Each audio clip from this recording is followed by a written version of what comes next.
नमस्ते। कैसे आप सब लोग? ब्यूटीफुल सक्सेस स्टोरी लेकर के आए हूँ। इनका पार्टनर रोते रोते इनके पीछे आ गया है। सेल्फ लव ने फिर से एक बार मैजिक कर दिया है। मैं सच्ची बोल रही हूँ, सेल्फ लव को हल्के में मत लो। सेल्फ लव इतने मैजिक करता है ना कि आप हैरान हो जाओगे सुन करके। अभी नहीं की कहानी सुन लो। हेलो अनिल भैया, मेरी सक्सेस स्टोरी शांभवी दी तक ज़रूर पहुंचा देना। ये सक्सेस स्टोरी बहुत सारे लोगों की हेल्प करने वाली है, इतना मैं जानती हूँ।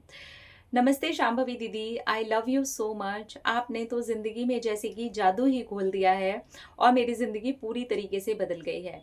मैंने सेल्फ लव क्या किया, जो पार्टनर 2 साल पहले मुझे ये बोल करके गया था कि तेरा मुंह भी मैं पलट करके नहीं देखूंगा, जिसके बाप में दम हो और जो भी तू कर सके कर लियो, मैं नहीं आऊँगा वापस। एक्चुअली हम दोनों की बहुत ज़्यादा लड़ाइयाँ होती थीं और मिसअंडरस्टैंडिंग्स भी बहुत हो गई थी।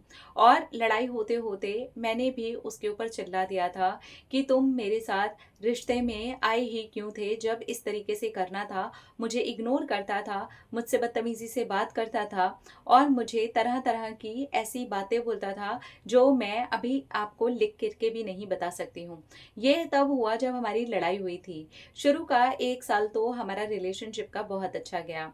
हमारा पूरा 3 साल का रिलेशन था, पर 2 साल जो लास्ट के थे उसमें 1 साल बहुत बुरा गया बीच वाला। और उसके बाद तो मैं ये बताऊं आपको कि वर्स्ट ही हो गया। इसमें गलती कहीं ना कहीं मेरी भी है। मैंने अपनी बाउंड्रीज को सेट ही नहीं किया। वो जो बोलता वो मैं करती गई। वो जहाँ जाने को कहता वहाँ मैं चली जाती। वो जो कहता कि मेरे लिए ये कर दे, मैं कर देती। तो इस वजह से शुरू का 1 साल बहुत अच्छा गया। अब जब रिलेशनशिप में आगे बढ़ने की बात आई, परिवार से मिलाने की बात आई, बस वहीं से लड़ाइयाँ शुरू हुई। शायद वो मन बना करके ही आया था, पर जब उसने शुरू किया था तब शांभवी दीदी उसने मुझे ये कहा था कि वो मुझसे शादी करना चाहता है। और पूरे पूरे कमिटमेंट, पूरे पूरे वादे, अपने मम्मी पापा की कस्में तक उसने मेरे लिए खाई थी। पर बाद में जब रियल में एक्शन लेने का टाइम आया तब लड़ाइयाँ होनी शुरू हुई। तब वो ये बोलता कि क्या बेकार की बातों में पड़ी हुई है, क्या शादी कर लेना और परिवार से मिलवा लेना ही सब कुछ होता है। यही सब तो लड़कियों की नौटंकी मुझे पसंद नहीं आती। दीदी वो यही सब कुछ बोल करके मेरे साथ फिजिकल रिलेशनशिप में भी आया था। मैं यहाँ पर हर एक लड़की से जो ये सक्सेस स्टोरी सुन रही है एक बात कहना चाहती हूँ। चाहे वो आपके सामने कितने भी प्रॉमिस करे, वादे करे, आपको कितना भी उस पर विश्वास क्यों ना हो, आप जा करके उसके साथ फिजिकल रिलेशन मत बनाओ जब तक आपकी बात वो शादी के लिए परिवार में ना कर दे। ये ना हो जाए कि आप होने वाली उसकी वाइफ ही हैं। तब सोचना। मुझसे बहुत बड़ी गलती हुई। मैं उसके प्यारी प्यारी अच्छी बातों पर, उसके मम्मी पापा की खाई हुई कस्मों पर, दीदी मैं तो खुद हैरान हूँ कि अपने माँ बाप की झूठी कस्में कोई कैसे खा सकता है, पर उसने खाई। और फिर बीच का साल बहुत ज़्यादा बुरा गया। हम दोनों की बहुत ज़्यादा लड़ाइयाँ होने लगी। तीसरा साल तो एकदम वर्स्ट ही हो गया। मतलब बात पूरी तरीके से गाली से ही होती थी। वो मुझसे सिर्फ गाली से बात करता था, मेरे मम्मी पापा के लिए भी गालियाँ देता था। और फिर वो ये बोल करके चला गया, जो करना है कर ले, जिसके बाप में दम हो, जो उखाड़ सकते हो उखाड़ लो, मैं नहीं आऊँगा। दीदी मैं उसके सामने रोती रही, गिड़गिड़ाती रही, ये भी कहा कि मैंने तुम्हारे साथ फिजिकल रिलेशन बना लिया है, ऐसा मेरे साथ मत करो प्लीज़, मैं तुम्हारे आगे हाथ जोड़ती हूँ, मैं आगे कहाँ जाऊँगी। उसने मुझे इतनी गंदी गाली दे करके कहा, जहाँ पर जाना है डैश जा, मुझे कोई फर्क नहीं पड़ता है, बस मैं वापस नहीं आऊँगा। सोचिए दीदी, इतना घटिया, इतना गंदा लड़का कोई सोच भी नहीं सकता है कि ये वापस आएगा। और अब मैं आपको बताती हूँ कि मैंने क्या क्या किया। मैंने पहले तो खुद को संभालने के लिए होपोनोपोनो प्रेयर करना शुरू किया। बहुत मुश्किल था, मुझसे नहीं हो पाया। 2-3 महीने तक मैं इतनी परेशान रही। मैंने आपसे भी इस बीच में बात की, आपने मुझे थोड़ा सा डांटा भी और फिर समझाया भी। और आपकी बातें तो ऐसी थी जैसे कि कोई बड़ी बहन मुझे डांट करके समझा रही है। सच में बता रही हूँ, मैं उस फ़ोन को कभी नहीं भूल सकती। मैंने आपसे पूछा भी था क्या मैं उसे रिकॉर्ड कर लूँ, आपने बोला कि हाँ रिकॉर्ड कर लो। और तब मैंने कहा था कि डांटो दीदी, मुझे डांटो। याद हूँ ना दीदी मैं आपको? I love you. फिर उसके बाद मैंने अपने लिए होपोनोपोनो प्रेयर की। 3 महीने तक मैं सिर्फ अपने लिए होपोनोपोनो प्रेयर करती रही। उसके बाद मैंने सेल्फ लव शुरू किया। आपकी सेल्फ लव सीरीज़ ने मेरी बहुत ज़्यादा हेल्प की। मैंने साथ में जादू प्रैक्टिस भी की। मैंने अपनी जॉब को स्विच करने के लिए भी सोचा। मैंने सोचा सबसे पहले मैं जॉब ही मैनिफेस्ट करूँगी सेल्फ हीलिंग के साथ, क्योंकि उस जॉब से उसकी बहुत सारी यादें जुड़ी हुई थी। वहीं पर मिलना, आना जाना बहुत कुछ हुआ था और वहीं आस-पास के रास्तों में हम अक्सर मिलते रहते थे। तो मेरे दिमाग में वो सब कुछ चलता ही रहता था।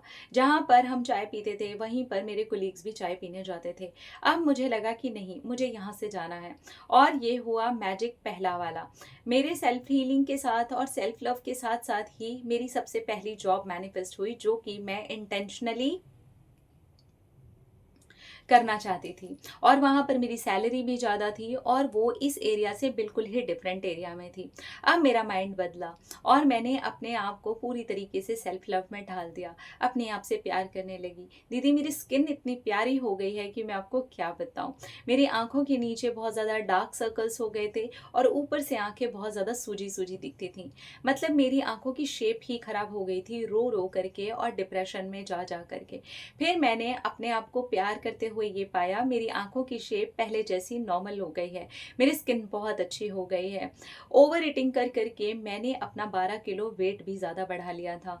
लेकिन मेरी यहाँ पर हेल्प की जादू प्रैक्टिस ने। मैंने अपना वेट भी रिड्यूस कर लिया। अब मैं पूरी तरीके से स्लिम फिट हो गई हूँ। जैसे पहले बॉडी में थी, बिल्कुल वैसी ही बॉडी में आ चुकी हूँ। मैं अब हँसती हूँ, बोलती हूँ। मेरे ऑफिस में एक लड़का है, वो मुझसे प्यार करता है। उसने तो मुझे शादी का प्रपोज़ल भी दिया है, पर अभी मैं किसी भी रिश्ते में नहीं जाना चाहती हूँ। बहुत मुश्किल से मैं यहाँ से निकली थी।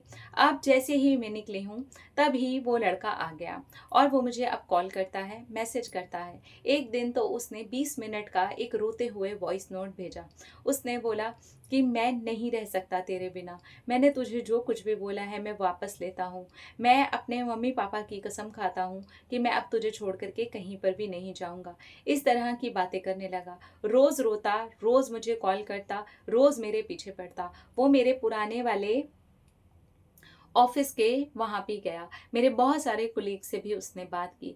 हमारे कुछ कॉमन फ्रेंड्स थे, उनसे भी उसने मुझे बहुत सारे फ़ोन करवाए और रो करके उनको भी वॉइस नोट भेजे। उनको कॉल करता और कॉन्फ्रेंस लगाने के लिए कहता और मुझे जैसे ही पता चलता कि वो फ़ोन पर है, मैं फ़ोन काट देती। दीदी, मैं उसके साथ रिश्ते में नहीं रहना चाहती, जिसने अपनी ही पार्टनर को, जिसने उसके लिए सब कुछ किया हो, जिसको इस लेवल तक ले जा करके उसके साथ फिजिकल रिलेशन बना के, तरह तरह की कस्में खा के, इतनी गंदी गंदी गालियां दे करके और फाइनली छोड़ दिया हो।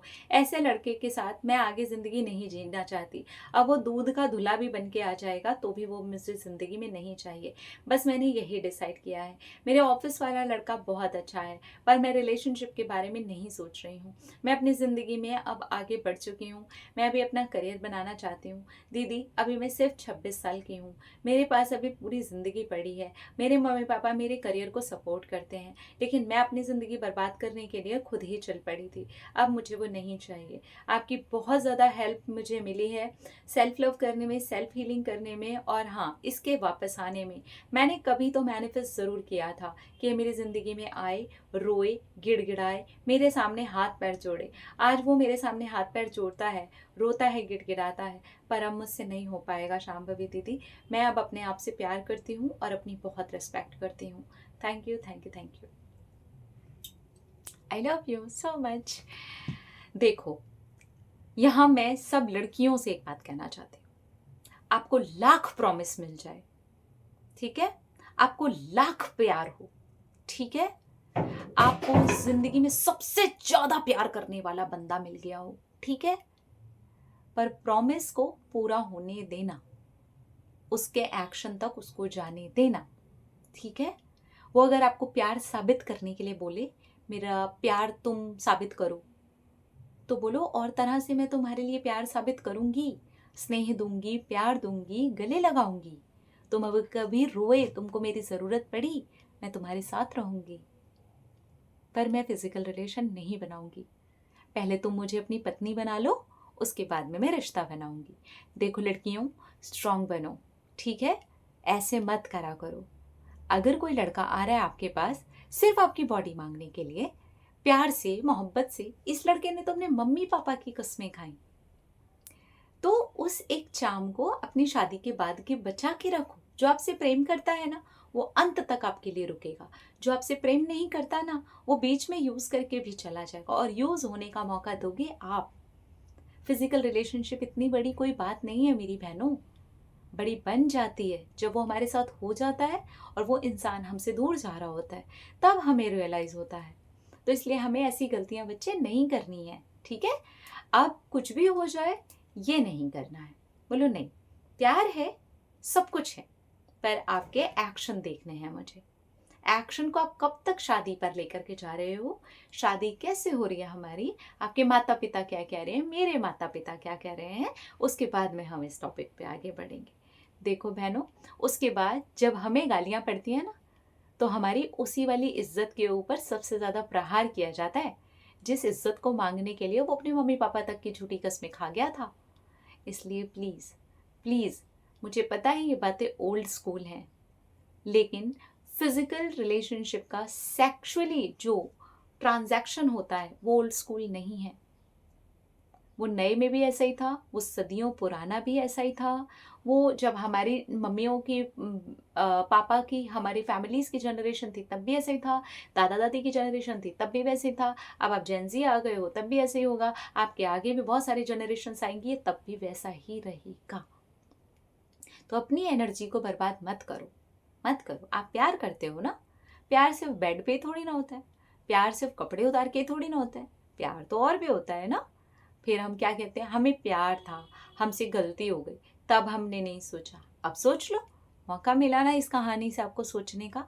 और इन्होंने अपनी कहानी के अंदर बहुत स्पष्ट रूप से कहा है कि हर लड़की को ये एक मैसेज देना चाहते हैं कि आप पहले एक्शन हो जाने दो, सामने वाले को आपके लिए शादी को लेके एक्शन लेने दो।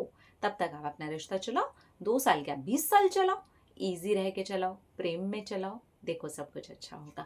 अपना अपना रखिए ख्याल, अपने से कीजिए ढेर सारा प्यार, ताकि अट्रैक्ट करें ढेर सारा प्यार। Love you, Tata.